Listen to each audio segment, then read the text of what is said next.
तो नीट 2026 की तैयारी शुरू हो चुकी है। चलिए इस सफर में हम मिलकर इसके सिलेबस को बिल्कुल आसान भाषा में समझते हैं और देखते हैं कि टॉप स्कोर लाने की सही रणनीति क्या हो सकती है। इसे ऐसे समझिए, नीट की तैयारी एक बहुत बड़ी हाईटेक मेडिकल बिल्डिंग बनाने जैसा है, और जैसे एक मजबूत इमारत के लिए हर एक ईंट जरूरी होती है, बिल्कुल वैसे ही यहाँ भी है।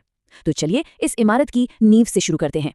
देखिए, चुनौती सिर्फ ये नहीं है कि सिलेबस कितना बड़ा है, असली चुनौती तो ये समझना है कि अपनी एनर्जी लगानी कहाँ है। मतलब सिर्फ घंटों पढ़ना काफी नहीं है, स्मार्ट वर्क करना होगा, उन टॉपिक्स पर फोकस करना होगा जो सबसे ज्यादा मार्क्स दिलाते हैं। तो शुरुआत करते हैं सबसे जरूरी हिस्से से, यानी बायोलॉजी से। ये पूरे एग्जाम का कोर है, इसकी नींव है। 50%, सही सुना, पूरे नीट पेपर का आधा वेटेज सिर्फ और सिर्फ बायोलॉजी का है। इससे आप समझ सकते हैं कि इस सब्जेक्ट में मास्टर करना कितना कितना जरूरी है। अब ये 50% भी दो हिस्सों में बटा हुआ है, बॉटनी और जूलॉजी, कुल 10 यूनिट्स में। पर दिलचस्प बात यह है कि इस 50% के अंदर भी कुछ टॉपिक्स बाकियों से कहीं ज्यादा जरूरी हैं। चलिए देखते हैं कौन से। बॉटनी में आप देखिए, जेनेटिक्स और एवोल्यूशन तो बिल्कुल किंग है, अकेला 25% वेटेज, मतलब 1/4 सवाल यहीं से। लेकिन इसके ठीक पीछे इकोलॉजी और एनवायरनमेंट और प्लांट फिजियोलॉजी भी हैं, 16% और 14% के साथ। इन्हें भी हल्के में नहीं ले सकते। और अब आते हैं जूलॉजी पर। यहाँ तो गेम और भी ज्यादा क्लियर हो जाता है। डेटा देखकर बिल्कुल साफ पता चल जाएगा कि अपना फोकस कहाँ रखना है। ये चार्ट देखिए, साफ दिख रहा है, ह्यूमन फिजियोलॉजी अकेला 45%, मतलब लगभग आधा जूलॉजी सेक्शन सिर्फ इसी एक यूनिट से आता है। अगर इस पर कमांड हासिल कर ली तो समझ लीजिए जूलॉजी का आधा पेपर आपकी मुट्ठी में है। कमाल है ना?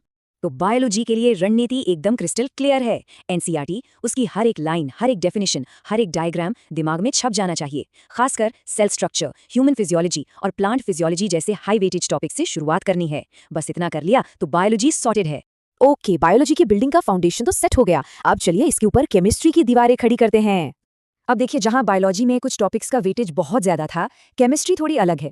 यहाँ फिजिकल, इनऑर्गेनिक और ऑर्गेनिक तीनों ब्रांचेस में एक बैलेंस बनाकर चलना पड़ता है।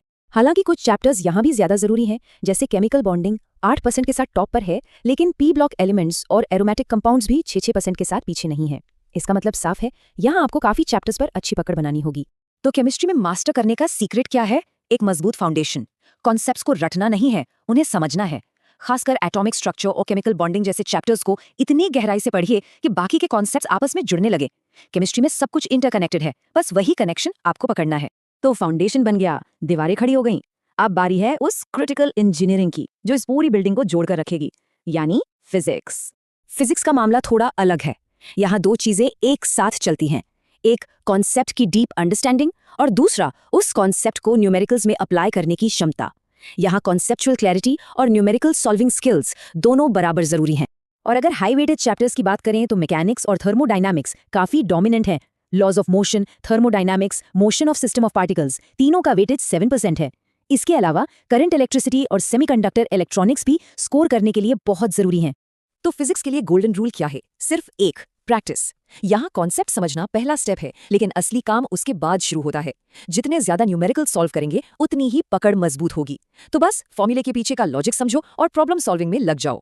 ठीक है, तो अब हमारे पास पूरी बिल्डिंग का ब्लूप्रिंट तैयार है। Biology, chemistry, physics. सवाल यह है कि काम शुरू कैसे करें? पहले 3 महीने क्या करना है?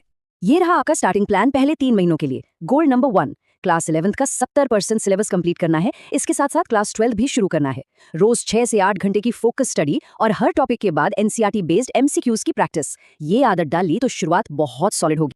तो अब रोड मैप आपके सामने है, स्ट्रैटेजी आपको पता है और शुरुआत कैसे करनी है ये भी क्लियर है। अब बस एक आखिरी सवाल बच जाता है, जिसका जवाब आपको खुद को देना है।